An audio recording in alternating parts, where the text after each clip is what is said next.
Chhota Udepur circuit house ખાતે નસવાડીના hydro project અને કડીપાણીના ખનિજ પ્રોજેક્ટ વિશે છોટાઉદેપુર જિલ્લા કોંગ્રેસ સમિતિના અગ્રણી પ્રોફેસર અર્જુનભાઈ રાઠવાએ શું કહ્યું, આવો સાંભળીએ તેઓના મુખે. એસ પટેલને ખબર હોવી જોઈએ કે બે પ્રોજેક્ટની વાત છે. એક હાઇડ્રો પાવર પ્રોજેક્ટ જે નસવાડીના વાડિયા વિસ્તારનો છે, જ્યાં અરાડ ગામોના લોકોએ વિરોધ કર્યો, કોંગ્રેસ પાર્ટી વિરોધ કર્યો, એ છે. અને જે 28 ગામનો જે ખનીજનો પ્રોજેક્ટ જે છે એ કડીપાણી જીએમડીસીનો છે. એટલે નરેશ પટેલ અને ભાજપવાળા વાડિયાના પ્રોજેક્ટની વાત કરે છે અને 28 ગામ વિસ્થાપિત થવા નથી એ વાત કરે છે. એ છોટાઉદેપુરની જનતાને મૂર્ખ બનાવવાનો એ લોકો જે પ્રયત્ન કરી રહ્યા છે, ખરેખર તો એ લોકો મૂર્ખ છે કે છોટાઉદેપુરમાં લોકો જાણે છે કે બે પ્રોજેક્ટની વાત છે અને જે 28 ગામનો પ્રોજેક્ટ જે છે કડીપાણીનો છે. એટલે એ એમણે જાહેરાત નથી કરી. અને ગીતાબેન રાઠવાએ 2 ઓગસ્ટ 2019માં જે સંસદમાં રજૂઆત કરી હતી, એ જે પ્રોજેક્ટ છે એ કડીપાણીવાળો પ્રોજેક્ટ છે.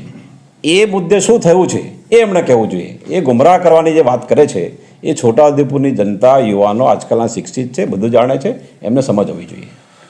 તો એ લોકોનું એવું કહેવું છે, નરેશ પટેલ મંત્રી જે છે તેમનું પણ એવું કહેવું છે કે આ બીજા પક્ષવાળા આદિવાસી ભોળી પ્રજાને ગુમરાહ કરી રહ્યા છે.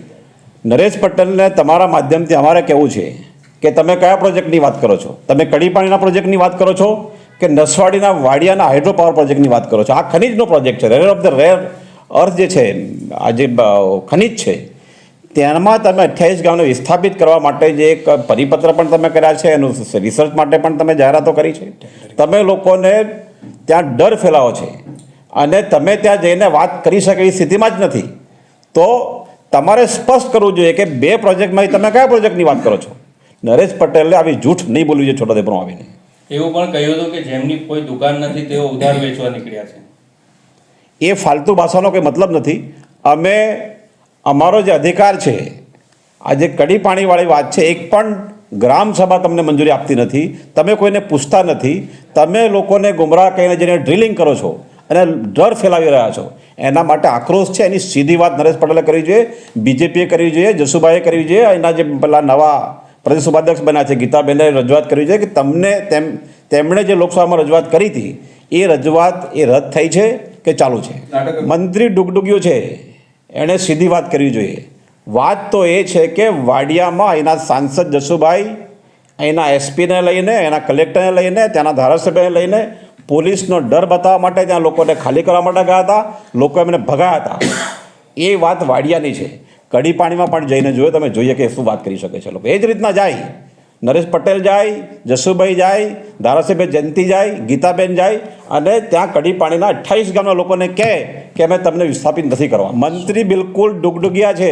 એમને જે બોલાવડાવે છે તે બોલે છે, એ શું બોલે છે એનો એને ભાન જ નથી.